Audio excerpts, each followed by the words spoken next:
చదువుతో పాటు skills, placements తో పాటు సక్సెస్ సందీప్ యూనివర్సిటీ మాత్రమే అందిస్తుంది.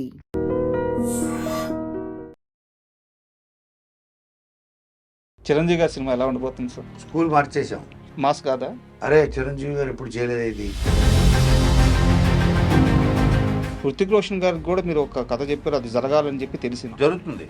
బాబీ డైరెక్టర్. ఇప్పటి వరకు ఎక్కడన్నా రివీల్ అయింది ఇది? అయ్యో ఏంటి చెప్పేశాను ఇప్పుడు నేను.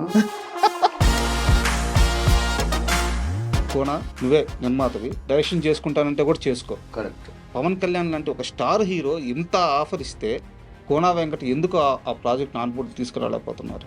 నువ్వు ప్రొడ్యూస్ చేసుకో నేను చెప్తున్నాను అని.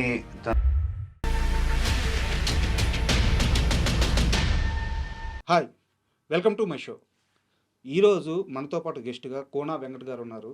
సో ఆయనకి ముందు ఎలాంటి పరిచయ వ్యాఖ్యలు అవసరం లేదు, ఎందుకంటే తెలుగు సినిమా పరిశ్రమ అనగానే హీరోలు, హీరోయిన్లు, డైరెక్టర్లు వీరికి మాత్రమే స్టార్డమ్ సొంతం అనుకునే కాలంలో ఒక రైటర్ ఒక స్టార్ అవ్వగలడు. ఒక రైటర్ పేరు చూసి ఆడియన్స్ థియేటర్స్కి వస్తారు. ఒక రైటర్ పేరు చూసి సినిమాకి బిజినెస్ కోట్ల రూపాయల్లో జరుగుద్ది. ఇలాంటివన్నిటిని నిజం చేసిన ఒకే ఒక స్టార్ రైటర్ అయినా ఆయన ఇప్పుడు ప్రొడ్యూసర్గా కూడా సినిమాలు చేస్తూ వస్తున్నారు. హాయ్ సార్, నమస్తే. నమస్తే. నమస్తే. తోకలేని పెట్టే సినిమాకి మీరు నిర్మాత, ధర్మవరపు సుబ్రహ్మణ్యం గారు డైరెక్టర్, నరేష్ గారు హీరో. సో ఇదంతా ఎందుకు తీయాల్సి వచ్చింది, ఇదంతా నేపథ్యం చెప్పేశారు. బట్ ఆ సినిమా గురించి నాకు ఒక చిన్న డౌట్. ఆ సినిమా స్టార్టింగ్లో అంబటి రాంబాబు గారు కొత్తగా మైక్ పెట్టుకొని 2 సీన్లు మాట్లాడుతూ ఉంటారు, యాక్ట్ చేశారు. అంబటి రాంబాబు గారితో మీకు అసలు అప్పటి నుంచి రిలేషన్ ఎలా? నాకు ఎలాగంటే 89 ఇది 18 నేను తీసింది 96 సార్. నాకు రాజశేఖర రెడ్డి గారు వాళ్ళతోటి బాగా క్లోజ్.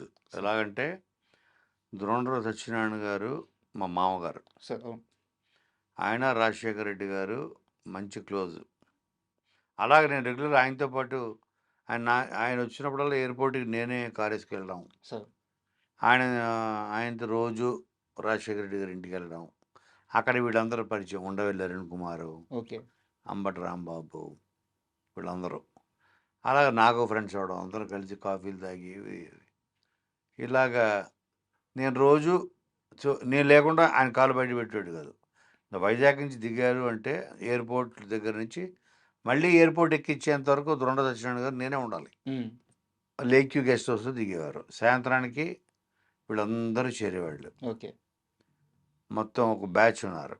కేవీపీ రామచంద్రరావు గారు, అంబటి రాంబాబు గారు, తర్వాత ఉండవెల్లి అరుణ్ కుమారు, ఒట్టి వసంత కుమారు, ఇలాగ మొత్తం వీళ్ళందరూ. తర్వాత వైఎస్ఆర్ గారి క్వార్టర్, మైసూరారెడ్డి, డిఎల్ రవీంద్రారెడ్డి, నాకు వీళ్ళందరూ పరిచయం ఆయనతోటే. ఆయన దెబ్బకే 86 నుంచి. అప్పటి నుంచి అలాగలాగలాగా ఇక నాకు ఫోన్ చేసేవాళ్ళు.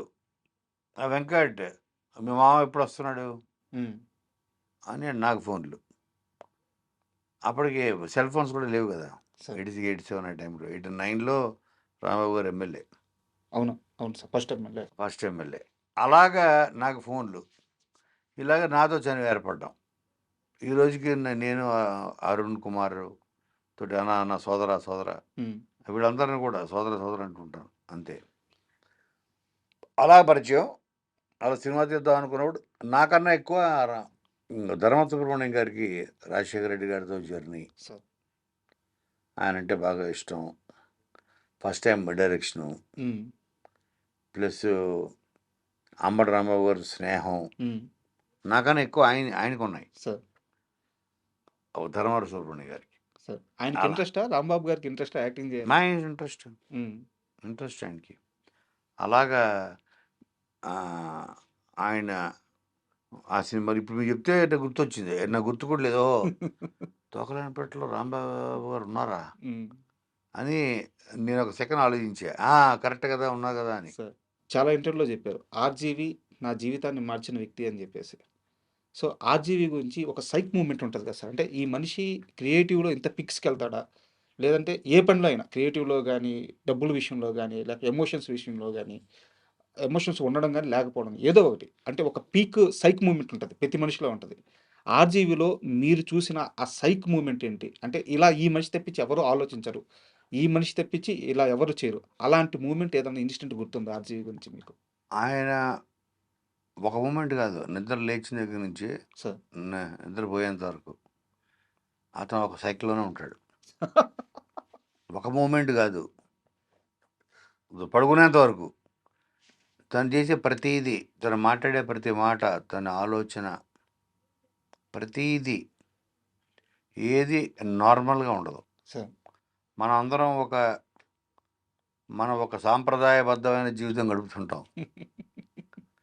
మనం పొద్దున్నే లేవాలి, స్నానం చేయాలి, ఇస్త్రీ బట్టలేసుకొని వెళ్ళాలి, స్నానం చేసిన తర్వాత దండం పెట్టుకోవాలి, లేదంటే టిఫిన్ చేయాలి. పోనీ దేవుడంటే నమ్మకం లేకపోయినా వాటెవర్ ఒక రొటీన్. హ్మ్. అతను కూడా తన లైఫ్‌లో కూడా రొటీన్ ఉంటది. బట్ అక్కడ ఏదుంటే తీయడం, ఏసుకోవడం, తన థాట్ అంతా ఎప్పుడు సినిమానా, ఇంకోట. ఏది రెగ్యులర్, నార్మల్ అందరూ బతికే లైఫ్ అతను బతకడు. సార్. అతనికంటే ఒక ప్రపంచం క్రియేట్ చేసుకొని, ఆ ప్రపంచంలో is a king of his own world. హ్మ్.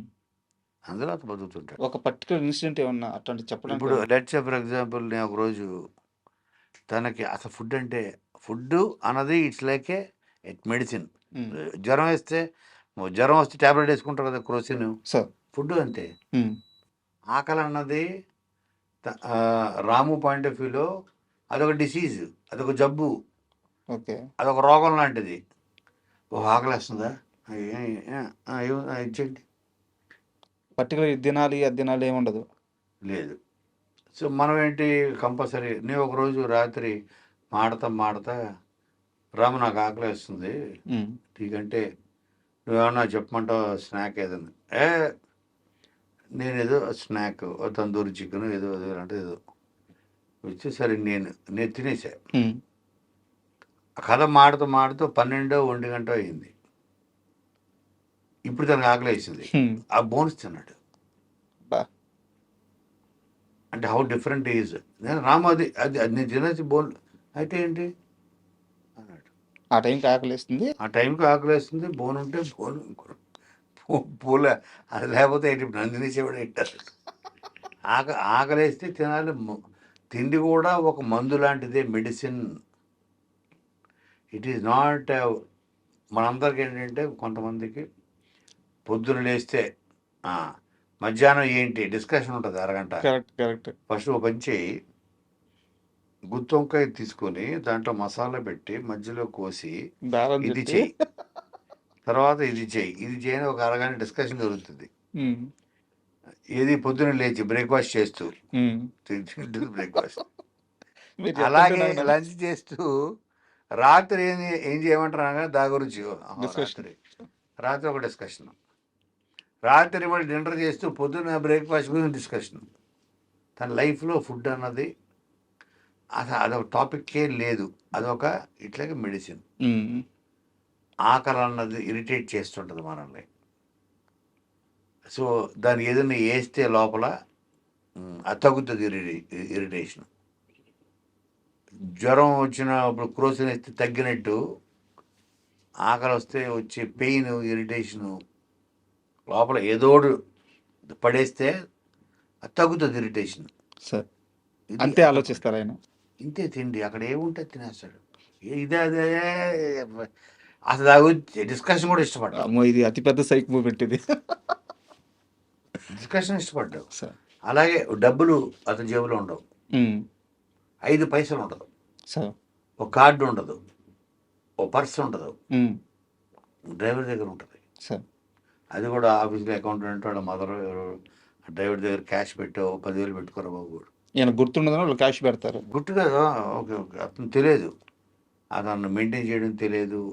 సో హీఈస్ క్యాష్, డబ్బు కోసం, మనం ఆస్తుల కోసం హ్మ్.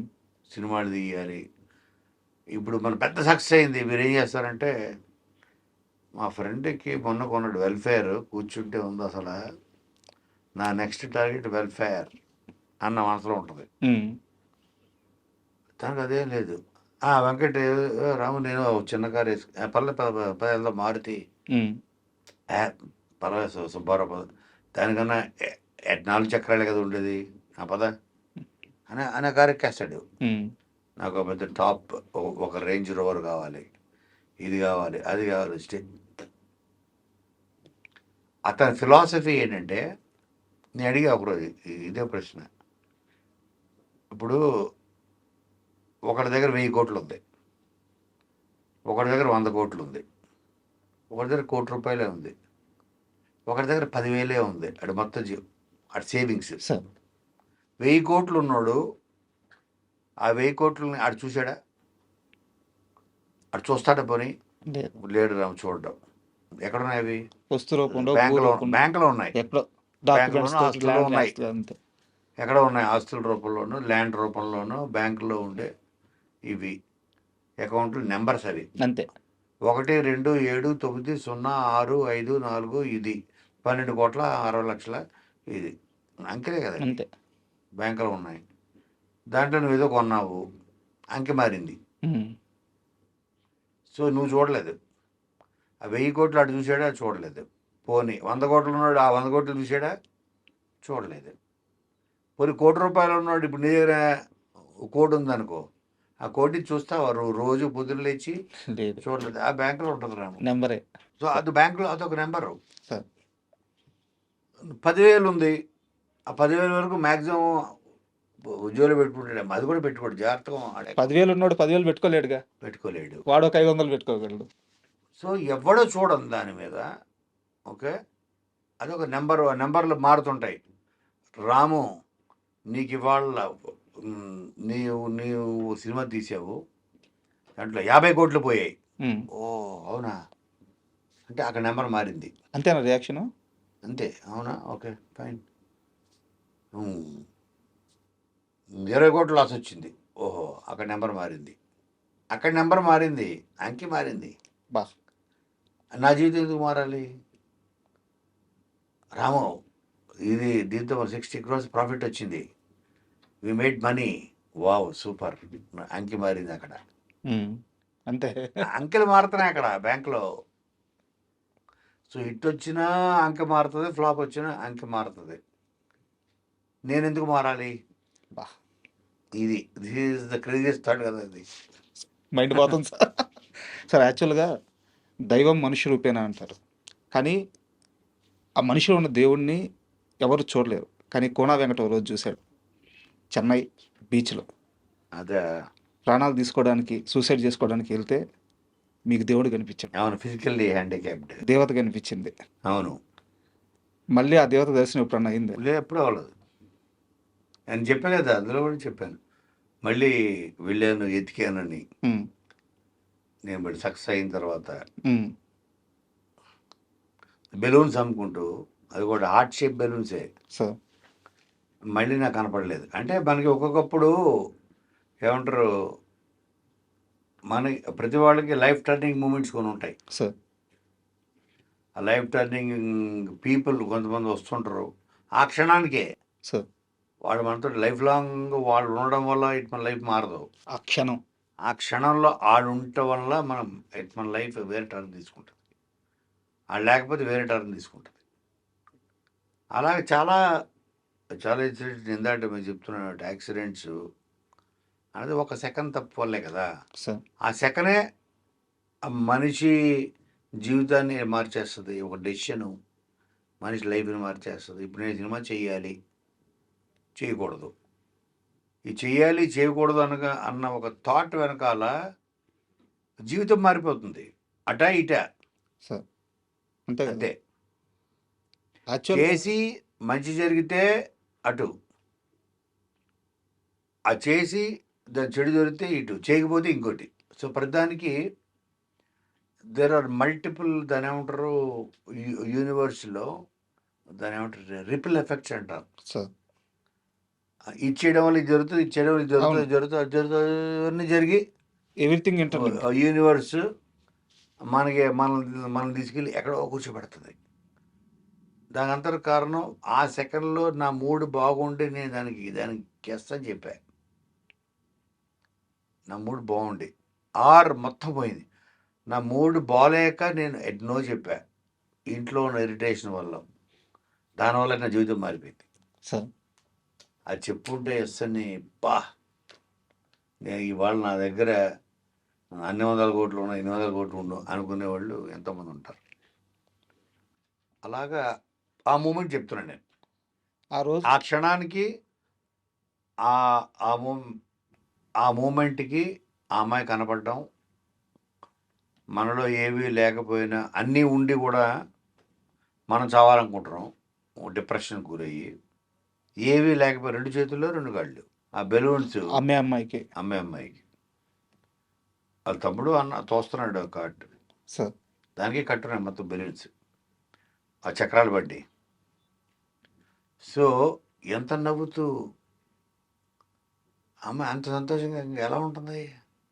2 కాళ్ళు లేవు లిటరల్గా, ఇక్కడ దాకా లేవు, ఇక్కడ దాకా లేవు, 2 చేతులు.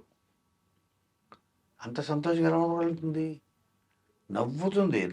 నవ్వు ఒక సెకండ్ కూడా పక్కెళ్ళలేదు, చెరిగిపోలేదు. ఆ క్షణంలో కూడా మీ చేతిలో పాయిజన్ బాటిల్ ఉంది. అదే క్షణంలో పాయిజన్ కాదు, అదే విషయం, టాబ్లెట్, కాంపోజ్, నిద్ర మాత్రలు నిద్ర మాత్రలు చేతిలోనే ఉన్నాయి. ఆ క్షణంలో ఉన్నాయి.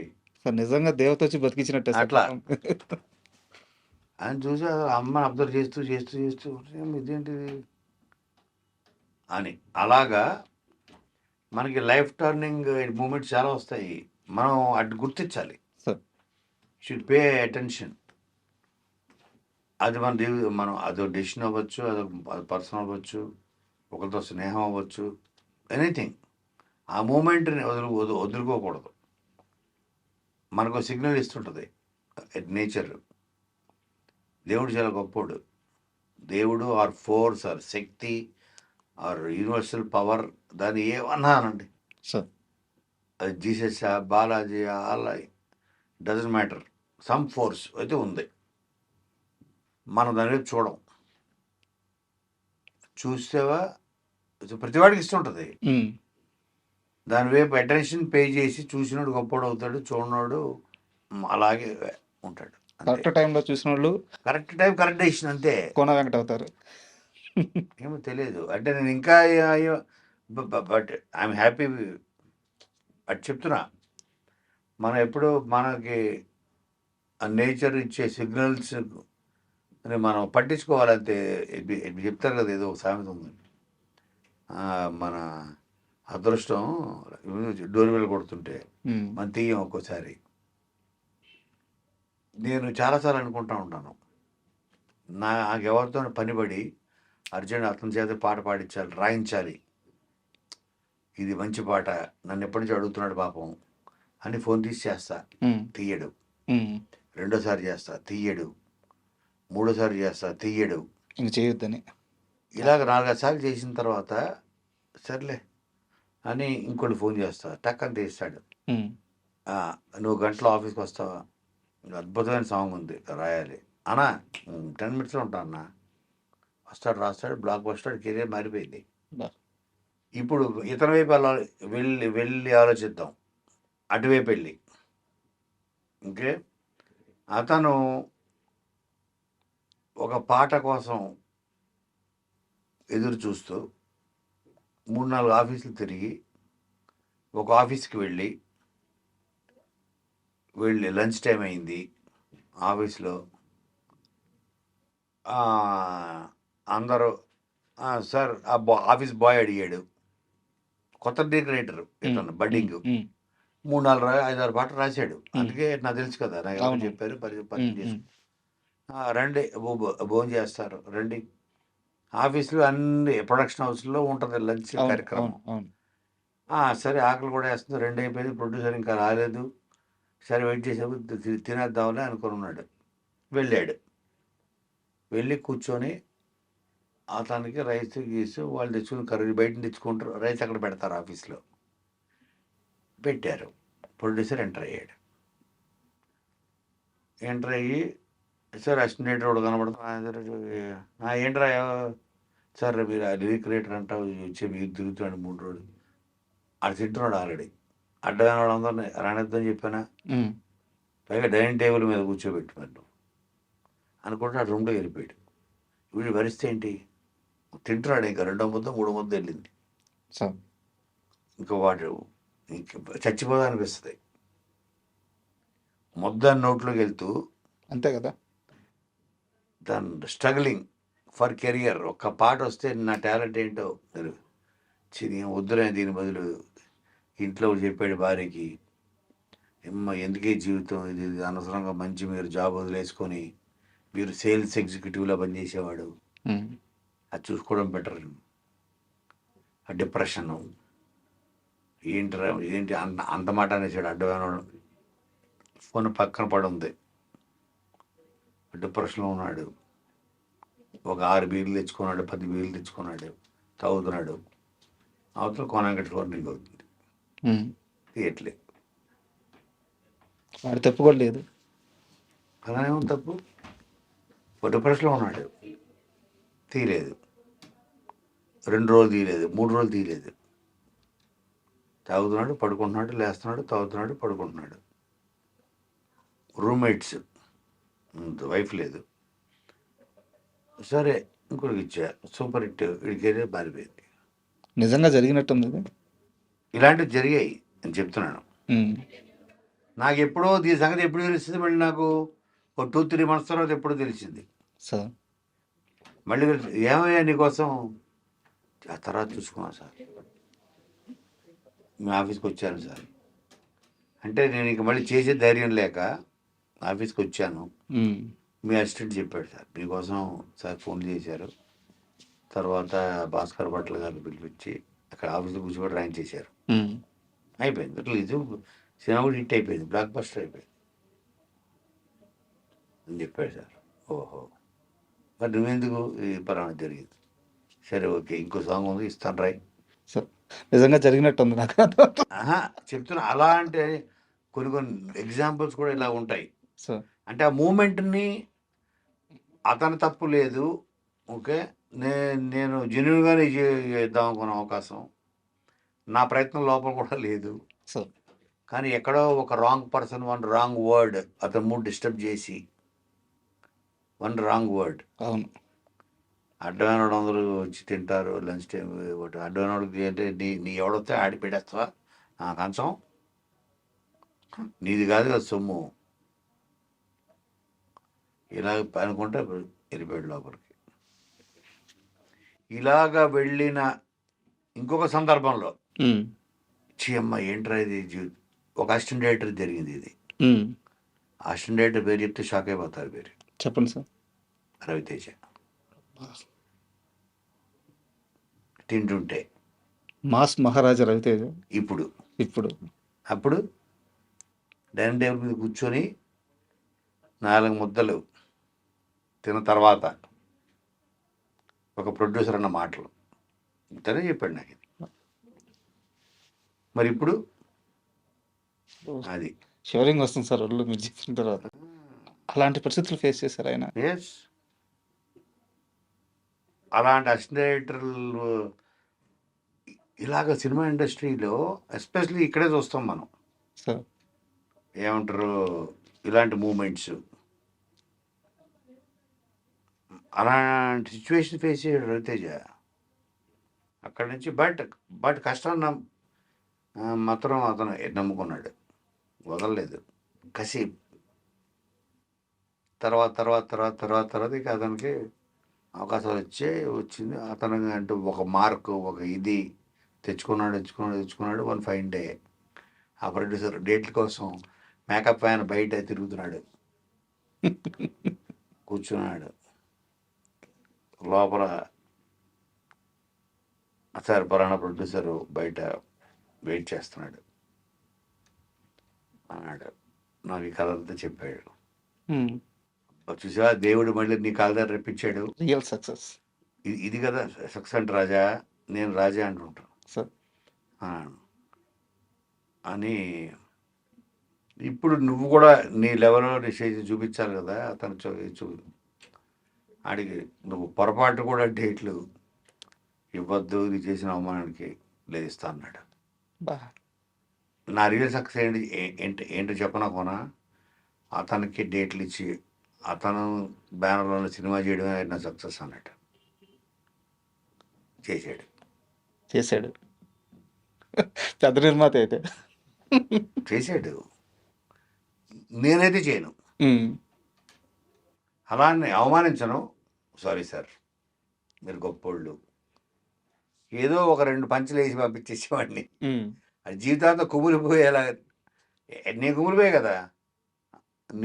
నాకు ఇది జరిగితే నేను ఆ క్షణంలో కుమిలిపోయాను కదా. సార్ నువ్వు జీవితాంతం నువ్వు కూడా కుమ్మలాలి. మరి ఆ పెయిన్ నీకు తెలియాలా వద్దా? నీకు తెలియాలి. నేను మళ్ళీ ఇంకా తర్వాత నువ్వు నాతో మాడపోవచ్చు, ఇంత మాట, కానీ నేను అనుభవించిన పెయిన్ నువ్వు అనుభవించాలి, అది తెలియాలి. ఒక అవసరంలో ఉన్నప్పుడు వాడిని మనం తక్కువ చేసి చిన్నచూపు చూస్తే వాడి మనసు ఎంత గాయపడుతుందో వాడు తెలియాలని నేను అనుకుంటాను. సార్ వాడికి చేయాలన్నాడు. ఉమ్, గురువు నువ్వు మామూలు కాదు గురు, నువ్వు ఇక్కడితో ఆగవు, నువ్వు ఎక్కడికో వెళ్ళిపోతావు అన్నాడు. అది ఇంకా బిగినింగ్ స్టేజ్. సార్ మేము అప్పుడు అమ్మానాన్న తమిళమ్మాయి ఏదో చేస్తున్నాం షూటింగ్. ఇప్పుడు సరే. చెప్తున్నా, 10 సార్లు తిరుగుంటాడు, 11 సార్లు కలిసాడు, సినిమా చేసాడు. బా. అండ్ మీరు అమ్మ నాన్న తమిళ అమ్మాయి ప్రస్తావన తీసుకొచ్చారు కాబట్టి అడుగుతున్నాను. ఆ, మన పూరి సినిమాల్లో చాలా సినిమాలు సూపర్ డూపర్ హిట్లు, ఇండస్ట్రీ హిట్లు కూడా ఉన్నాయి. బట్ చాలామందికి ఏంటంటే అమ్మ నాన్న తమిళ అమ్మాయి అనేది మనసుకి చాలా దగ్గరైన సినిమా. ఒక మంచి ఎమోషన్ ఉంటుంది సినిమాలో. ఇప్పటికీ అమ్మ నాన్న ఓ తమిళ అమ్మాయి తర్వాత అలాంటి సినిమా ఇప్పటివరకు మళ్ళీ రాలేదు.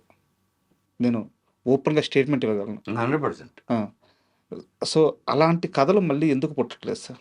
దానికి ఏమి దానికి రీజన్ అంటే ఏముండదు. నేను చెప్పేది ఏంటంటే ఎనీథింగ్ ఈజ్ ఒక క్షణం, ఒక థాట్ ఒక పెద్ద కథకు దారి తీస్తుంది. ఆ కథ ఒక బ్లాక్ బస్టర్ దారి తీస్తుంది. ఆ సెకండ్లో వచ్చే థాట్. సార్ అలాగా పూరి మైండ్లో అలాంటి ఎన్నో గొప్ప థాట్స్, గొప్ప సినిమాలు అయ్యాయి. అయ్యో అలాగే నాకు కూడా ఎన్నో చిన్న థాట్, ఎన్టీఆర్ లాంటోడు ఒక పిలకేసుకుని ఒక స్వచ్ఛమైన బ్రాహ్మణుడు పాత్ర చేస్తే భలే ఉంటుంది. ఎందుకంటే తన ఉచ్చారణ బాగుంటుంది, తన మాడ్యులేషను చాలా స్వచ్ఛంగా ప్రతి మాట పలుకుతాడు. సార్ మింగేడు మాటలు. 100% తెలుగు ఇండస్ట్రీలో ఎవరికన్నా ఎవరు చేయలేని పాత్ర ఏదైనా ఉంది అంటే ఒక ప్యూర్, ఒక పౌరోహిత్యం చేసుకునే ఒక పురోహితుడు పాత్ర చేస్తే బాగుంటుందని అనుకొని నేను వినయ్తో అని, అలాగే తారకెట్టికి రెగ్యులర్గా వెళ్ళేవాడిని. సార్ అందరికి ఏమిటే బామ్మ అని ఆ మోడ్యులేషన్ అని చెప్పుకుంటే ఏమిటో దాన్ని చూస్తే తినాలి అనిపిస్తుంది. తప్పంటావా అని అంటే, వారు అపరాధ్యుడా, మనం బ్రాహ్మణం రా, అలాగే కోడిని చూస్తే తినాలి అనిపించకూడదు వేదావా అంటుంటే, అది కాదే బామ్మ నాకు ఎందుకు అనిపిస్తుంది అంటావు?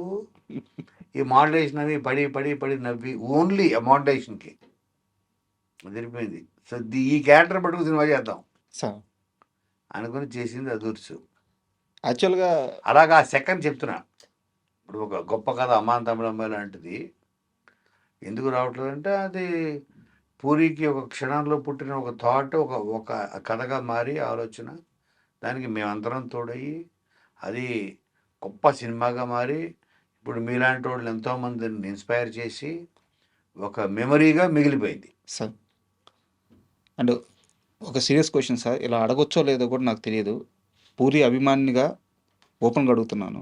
చాలామంది పూరి ట్రాక్ తప్పేశాడు, పూరి సినిమాలు ఆడట్లేదు, ఇలాంటి కామెంట్స్ చేస్తూ ఉంటారు. బట్ ఆయన స్టామినా ఏంది, ఆయన సత్తా ఏంది, ఆయన సినిమాలు ఎలా ఉంటాయో ఫస్ట్ రోజు సినిమాకి థియేటర్కి వెళ్ళి చూసిన మనుషులు మేము. మీ దృష్టిలో చెప్పండి, పూరి కంబ్యాక్ ఎలా ఉండబోతుంది? 100% చాలా పెద్ద కంబ్యాక్ ఇవ్వబోతున్నాడు సార్. ఇస్తాడు, ఎందుకంటే ఇచ్చే టాలెంట్. ఇప్పుడు నేనేమంటానంటే, ఇప్పుడు నేను 97 అంటే దాదాపు ఇప్పటికి 40 years అయిందా sir?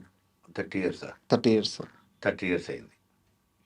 30 years career.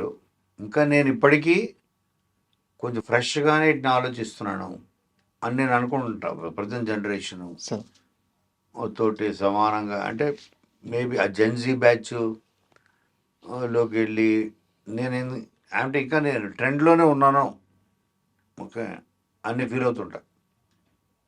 So person మన ఏజ్ పెరగచ్చు, ఆలోచనలకి వయసు ఉండదు, ఆలోచనలకి ఏజింగ్ ఉండదు. సార్ కథ అన్నది ఒక ఆలోచన నుంచి పుడుతుంది. సో పూరి అన్నవాడికి 2098లో ఒక ఇడియట్ అవ్వచ్చు, ఇట్లు శ్రావణ సుబ్రహ్మణ్యం, సార్ బద్రి, సార్ ఆ సినిమా నుంచి తన జర్నీ స్టార్ట్ అయ్యింది కదా. ఆ రోజు తను ఆలోచించే విధానానికి ఈ రోజు తను ఆలోచించే విధానానికి తేడా ఏమీ లేదు. అదే ఆలోచన, అదే బ్రెయిన్, అదే పూరి. సార్ బట్ మిస్టేక్ ఎక్కడ జరుగుతుందంటే ఒక కథ అనుకుని అప్పుడప్పుడు ఆ కంటెంట్ రాంగ్ కంటెంట్ నమ్మడము. Take off is right, but landing కరెక్ట్గా లేకపోతే సార్ మిస్ఫేర్ అయ్యే ఛాన్సులు ఉంటాయి. బట్ ఒకసారి బ్రహ్మాండమైన ల్యాండింగ్లు జరిగితే పోకిరి లాంటి సినిమాలు అవుతాయి. కరెక్ట్. టేక్ ఆఫే థాట్ నేను చెప్పింది. అన్ని టేక్ ఆఫ్లు బ్రహ్మాండంగా ఉంటాయి, ల్యాండింగ్లు బాగుండాలి. ల్యాండింగ్లు బాగాలేకపోతే క్రాష్ అవుద్ది, సార్ అంతే కదా.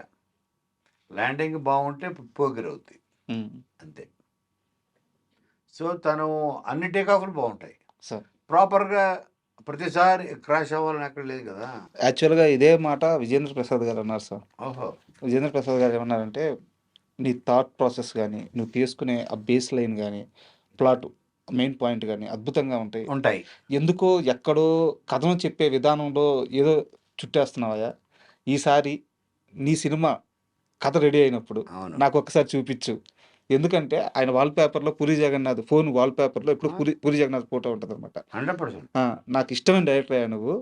పూరి అన్నవాడు ఒక డైరెక్టర్గానే చూడండి, నేను ఒక డైరెక్టర్ బెస్ట్ ఫ్రెండ్తో పాటు ఈజ్ ఏ ఫిలాసఫర్. సార్ తన పాడ్కాస్ట్లు వింటారు కదా మీరు. అవును సార్. Is a philosopher. ఎలాగైతే నేను ఇందాక చెప్పాను, రాము చాలా విషయాలకి అతీతుడు. సార్ ఒక ఆకలి, ఒక డబ్బు, ఒక సక్సెస్, అవన్నీ ఉన్నా లేకపోయినా లైక్ ఈ సర్వైవ్స్. తన ఉనికికి ప్రమాదం లేదు. అలాగే పూరి, తను ఒక ఫిలాసఫర్. తను ఆ బ్రిలియంట్ ఫిలాసఫీ అయితే అందరూ మనం ఒక డైరెక్షన్ ఆలోచిస్తే తను ఒక్కడే ఒక డైరెక్షన్ ఆలోచిస్తాడు. సార్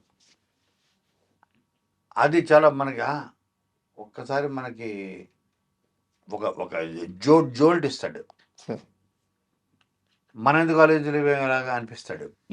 మీరు అన్నట్టు ఆ కథ వెళ్ళే విధానం, తీసుకెళ్లే విధానం, దాని చివరి దాకా ఆ థాట్ని చివరి దాకా తీసుకొచ్చే విధానంలో ఎక్కడన్నా చిన్న తప్పుల వల్లే ఇక్కడ చెప్పారు, చిన్న తప్పులే పెద్ద యాక్సిడెంట్ అలా జరగాలి తప్ప.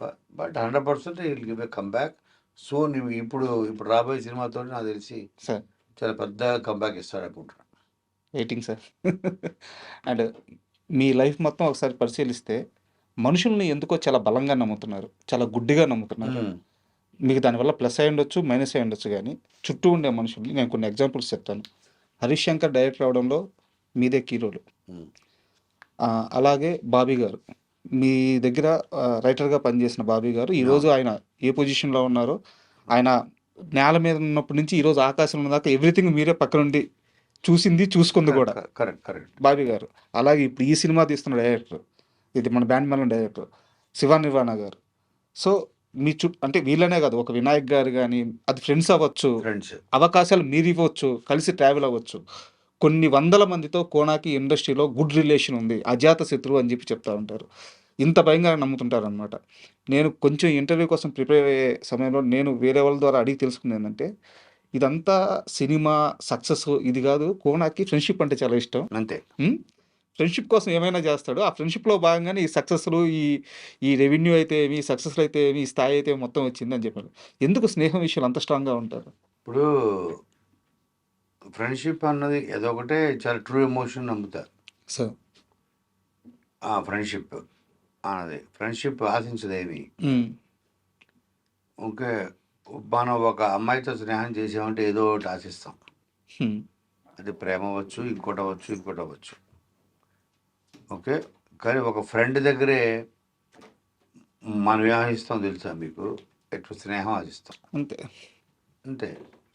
మనం పొద్దున్న లేస్తే ఓ ఫోన్ మాట్లాడుకొని, మనం ఏదో సినిమా చూసో, ఏదో సెల్లు మాట్లాడుకునో ఇది తప్ప అంతకు మించి బియాండ్ దట్ ఎక్స్‌పెక్టేషన్ ఉండదు. సరే నిజంగా ఏమైనా ఉందా? ఉద్యోగం లేవా? సరే వదిలేసేయి. ఉందా? ఏదైనా ఉంటే ఎవరో ఇంత ఓపెన్‌గా ఉండగలం. సార్. అదే వేరే వేరే రిలేషన్‌లో అది కుదరదు. మన సొంత వాళ్ళని కూడా అడగలేం. సార్. సో, ఫ్రెండ్ దగ్గర అన్నీ ఓపెన్‌గా. మొన్నొచ్చిన వాలంటైన్స్ స్పెషల్ క్లిప్స్‌లో కూడా నాకు నచ్చింది అదే.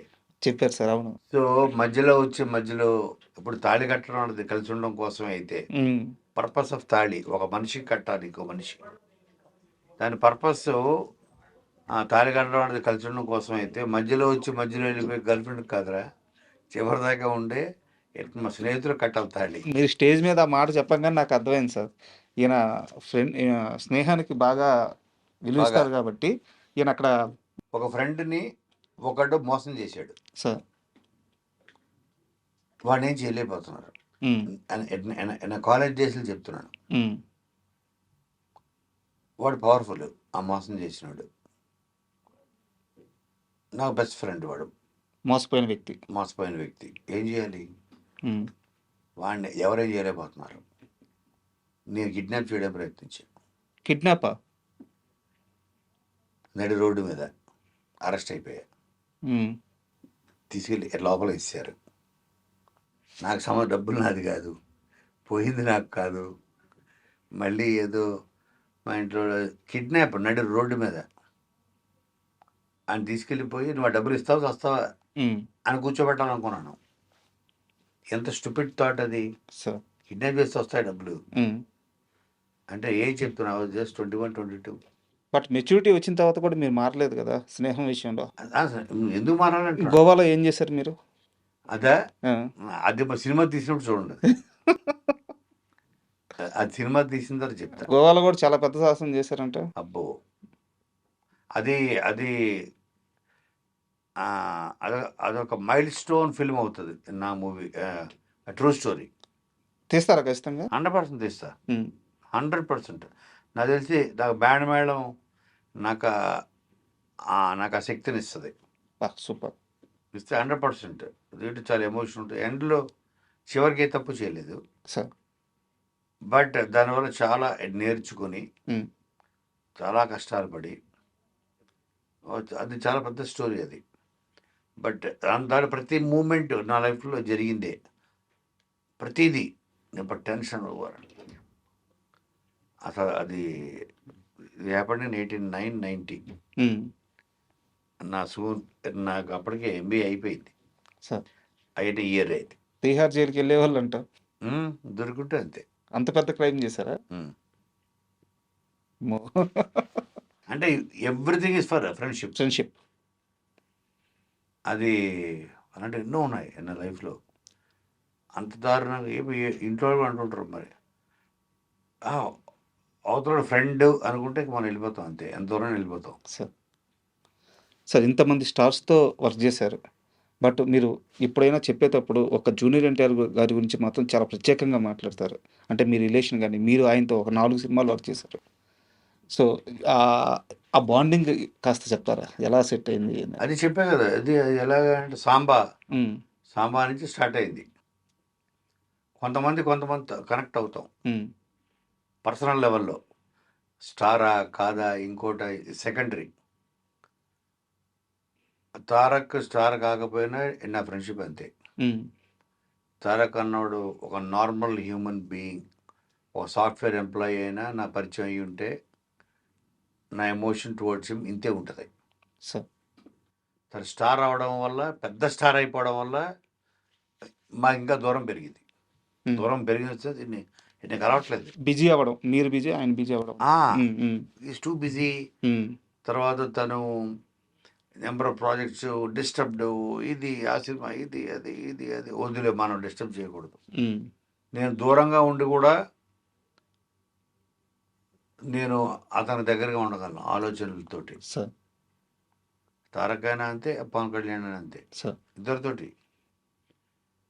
ఓకే. సో, నా థాట్స్‌లో అతనున్నాడు కదా! సార్. పొద్దున్న లేస్తే. సార్. థాట్స్‌లో ఉంటేనే చాలు. అతను స్నేహితుడి కింద లెక్క. మనం ఒకరిని గుర్తు చేసుకొని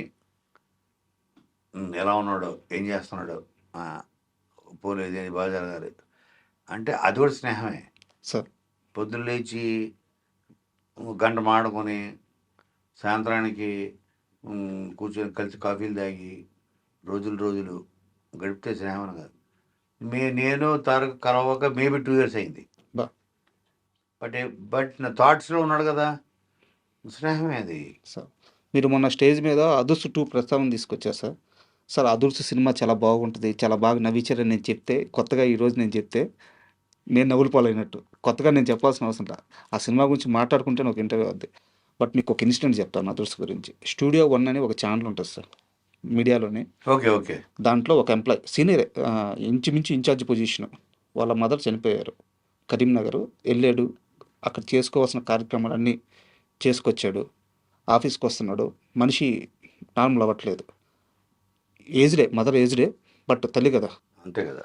నార్మల్ అవ్వట్లేదు. రూమ్లో కలుస్తున్నాం, నార్మల్ అవ్వట్లేదు.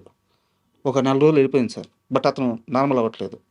మాతో పాటు తింటున్నాడు, ఆఫీస్కి వస్తున్నాడు, నార్మల్. ఒకరోజు సడన్గా 'అదుర్స్' సినిమా ప్లే అవుతుంది. కూర్చున్నాం, అందరం చూస్తున్నాం. సినిమా ప్లే అవుతుంది, నవ్వేస్తున్నాడు, నవ్వుతున్నాడు. అసలు మనిషి బాగా ఎక్సైట్మెంట్గా వెళ్ళిపోయి చాలా యాక్టివ్గా ఉండే మనిషి తను మళ్ళీ బ్యాక్ అయ్యాడు. 4 రోజుల నుంచి 5 మంది డిప్రెషన్‌లో ఉన్న మనిషి ఆ, ఆ కామెడీకి, ఆ క్యారెక్టర్కి క్యారెక్టర్‌కి మళ్ళీ అతను బ్రహ్మానందం గారు ఆ రూమ్లోకి ఎంటర్ అవుతా, ఇప్పుడు వీడు ఉన్నాడే వీడు అనగానే లైట్ ఆగిపోతాయి. అవును. అప్పుడైతే కింద పడి దొల్లాడుతున్నాడు. ఫస్ట్ టైం చూడట్లా సినిమా. మళ్ళీ సినిమా రిపీట్లో చూస్తున్నాడు. అదుర్స్ అది. అబ్బా! అది అదుర్స్ అంటే. అంటే మీరు 'అదుర్స్ 2' తీయడం ఎంత అవసరమో చెప్పడానికి ఎగ్జాంపుల్ చెప్తున్నా. 100% పాసిబుల్ అవుద్దా? అవ్వాలని నేను మనస్ఫూర్తిగా కోరుకుంటున్నాను. అదైతే నాకు లైఫ్ టైం అచీవ్మెంట్ అవార్డు లాంటిదే. సార్. ఇప్పుడు ఏంటి, ఎన్టీఆర్ తన స్థాయి ప్రపంచ స్థాయికి ఎదిగిపోయాడు. ఒక ప్రపంచ స్థాయికి ఎదిగిపోయిన ఒక యాక్టర్కి, ఒక నటుడికి మళ్ళీ ఒక పురోహితుడు, ఒక బ్రాహ్మణుడి పాత్ర చేయడం కరెక్టా కాదా? ఇది పాన్ ఇండియా అవుతుందా అవదా? సార్. పాన్ వరల్డ్కి వెళ్ళిపోయిన యాక్టర్ అన్నది మేబీ అతని మైండ్లో ఉందేమో అనేది నా అనుమానం. సార్. బట్ నేనేమంటానంటే మన స్టోరీ స్పాన్ పెద్దదైతే క్యారెక్టర్ అదే. సార్. క్యారెక్టర్ మన స్పాన్ పెంచుకుంటాం. సార్. ఓకే. అఫ్కోర్స్ ఇప్పుడు నేను బోని కపూర్ గారికి ఒక సినిమా రాస్తున్నా.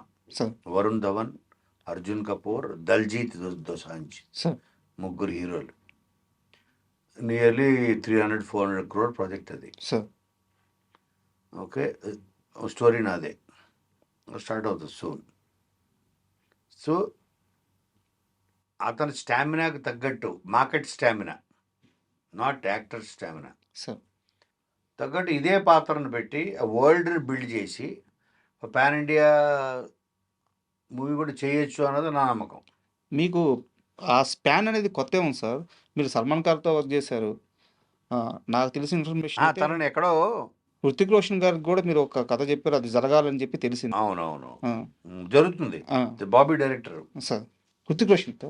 ఎస్, బాబీ డైరెక్టర్గా జరుగుతుంది. ఇప్పటివరకు ఎక్కడన్నా రివీల్ అయింది ఇది? అయ్యో, ఏంటి చెప్పేశాను ఇప్పుడు నేను.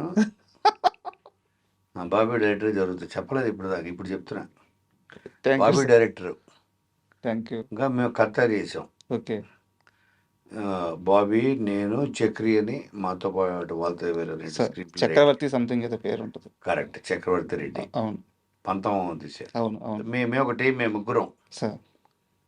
సో కథ తనకి చాలా బాగా నచ్చింది. చాలా బిగ్నెస్. ఎంత నచ్చిందంటే అసలు నువ్వేం తింటావు, నువ్వేం ఎక్సర్సైజ్ చేస్తావు, నీకు ఎలా వస్తాయి అలాంటి ఆలోచనలు, అని బాబీని లవ్ చేసేసి రొమాన్స్ చేసేసి ఒక 1-2 అవర్స్ హృతిక్ రోషన్. అందుకని మీరు గ్రేట్, మీరు సౌత్ ఇండియన్స్, మా వాళ్ళు ఈ రేంజ్ ఆలోచించరు, వాళ్ళు ఇది అది ఇలాగా సార్ అది జరుగుతుంది, అది డెఫినెట్ జరుగుతుంది. సో అంటే మనం కొంచెం స్కిప్ అయ్యాము, బట్ గుడ్ న్యూస్ అయితే తెలిసింది. సో మీకు మార్కెట్ స్పాన్ అనేది అయితే పెద్ద ఇష్యూ కాదు. లేదు, అది ఏమన్నా ఇది నాకు అనుమానం మాత్రమే. తను ఇప్పుడు మళ్ళీ ఆ బ్రాహ్మణుడి పాత్ర అనేది చిన్నదైపోతుందేమో, స్కేల్ వైజ్ పాన్ ఇండియా అవుతుందా అవ్వదా, ఒకసారి కూర్చొని డిస్కస్ చేసుకొని నాతో మాట్లాడేది, ఆ టైం తీసుకుంటే ఇద్దరికి కలిసి కూర్చుంటే ముందుకెళ్తుందని నేను 10 మినిట్స్లో కన్విన్స్ చేయగలను అని నా నమ్మకం. జరగాలి సార్, వెయిట్ చేస్తున్నా. ఎన్టీఆర్ని 100% కన్విన్స్ చేస్తా, చేయగల నమ్మకం, అది విని చేయాలి వద్దని తన డెసిషను సార్. బట్ చేయగలను. అలాంటి కథ పాయింట్ నా దగ్గర, అది స్టోకి తగ్గట్టు. Sir hope so sir. నేను యాక్చువల్గా ఇందాక చెప్పినట్టు ఎన్నో సినిమాలు ఆన్బోర్డ్ అవడానికి కారణం కోనా వెంకట్ ఇండస్ట్రీలో. అయితే పవన్ కళ్యాణ్ లాంటి ఒక స్టార్, ఇంకా అంతకుమించి స్టారే ఉంటుంది, అవును, అలాంటి ఒక స్టార్ హీరో కోనా సినిమా చేసుకో, నన్ను ఎగ్జైట్ అయ్యే కథ తీసుకొచ్చుకో, నువ్వే నిర్మాతవి, అవును, డైరెక్షన్ చేసుకుంటానంటే కూడా చేసుకో. కరెక్ట్. పవన్ కళ్యాణ్ లాంటి ఒక స్టార్ హీరో ఇంత ఆఫర్ ఇస్తే కోనా వెంకట్ ఎందుకు ఆ ప్రాజెక్ట్ ఆన్బోర్డ్ తీసుకురాలేకపోతున్నారు? ఇది జరిగి కూడా 10 years పైన అయిపోయింది. బట్ ఇచ్చింది మామూలు వ్యక్తికి కాదు కదా, అవును, కోనా వెంకటకి కదా అంటే ఇచ్చింది. నాకు ఒకటి ఏంటంటే మెయిన్ అనిపించింది, నేను ఒక రైటర్గా ఓకే, సార్ ఒక రైటర్గా కోన నాకు కథ కావాలి, పలానా డైరెక్టరు అంటే కళ్యాణ్కి ఏది సూట్ అవుతుంది, ఏది చేస్తే బాగుంటుంది ఇప్పుడున్న ట్రెండ్లో, దాంట్లో 100% నేను రైట్గా ఆలోచించగలను. తను ఎక్కడో స్నేహాన్ని నేను అడ్వాంటేజ్ తీసుకున్నాను అవుతానా, నువ్వు ప్రొడ్యూస్ చేసుకో, నేను చెప్తున్నాను అని తను అన్న తర్వాత నన్ను ఎందుకు ఆపిందంటే, నేను నాకు బయట వాళ్ళకి తేడా ఏముంటుంది, ఇచ్చాడు అవకాశం. ఇంకా నేను పొద్దున రాత్రి మధ్యాహ్నం వెంటబడి ఆ కథ ఉంది విను రేపు నాకు ఎందుకు కరెక్ట్ కాదనిపించింది. మా ఫ్రెండ్షిప్ ప్యూర్గా ఉంది, ఇప్పటికే ఉంది సార్. లాస్ట్ వీక్ కూడా మనకు కలిశాను నేను, లాస్ట్ వీక్ 10 days బ్యాక్ కూడా. సో నేను చెప్పే కదా, అన్కండిషనల్. మేము కలగపోయినా మేము ఆలోచనలు మాడుకుంటూ ఉంటాం. తను అమరావతిలో ఉండొచ్చు, ఇక్కడ ఉండొచ్చు. సో అదే కదా ట్రూ ఫ్రెండ్షిప్ అంటే, అన్కండిషనల్. ఇప్పుడు ఎందుకు దాన్ని అడ్వాంటేజ్ తీసుకొని ప్రొడ్యూస్ మాత్రమే చేస్తే, అంటే దేనికోసం చేయాలి? డబ్బు కోసమే కదా. డబ్బు కోసం నేను మళ్ళీ స్నేహాన్ని అడ్డు పెట్టుకున్నట్టే కదా, అది చేయకూడదు అనుకున్నా, అందుకే చేయలేదు. ఆయన ఇచ్చాడు కదా సార్ ఆఫర్, అయినా కూడా వద్దనుకోను.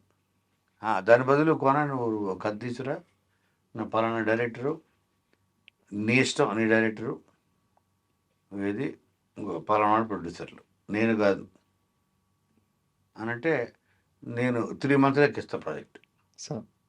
ఇక్కడ ఏమైపోయిందంటే ప్రొడ్యూసర్ కూడా నువ్వే అన్నాడు.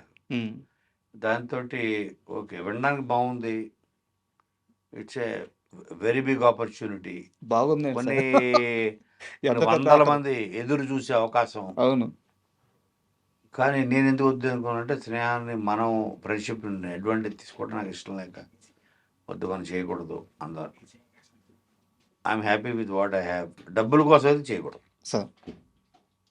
నువ్వు ప్రొడ్యూసర్ అని చెప్పు, నేను చేస్తాను, అన్నీ నేను చేస్తాను. ఆర్ మనిద్దరం కలిసి మనిద్దరం ప్రొడ్యూసర్స్, నువ్వు చేయండి కూడా చేస్తాను సార్. నువ్వు ప్రొడ్యూసర్ చేసుకో అంటే చేయండి. అండ్ వివి వినాయక్ సార్, ఆయనతో మీ రిలేషన్ గురించి ఎంత చెప్పుకున్నా తక్కువే. అవును, వివి వినాయక్ గారి సినిమాలు గమనించినప్పుడు ఏంటంటే, ఆయన కెమెరా ఫ్రేమ్స్ పెట్టే విధానం, అంటే నేను నాకు అంత నాలెడ్జ్ లేదు, బట్ అబ్జర్వేషన్ ప్రకారం చెప్తున్నాను. ఒక ఫన్ రావాలంటే ఆయన ఫ్రేమింగ్ ఒకలాగా ఉంటుంది, ఒక యాక్షన్కి ఒకలాగా ఉంటుంది. ఆయన అదుర్సు తీయగలడు, ఆది తీయగలడు, 100% తీయగలడు.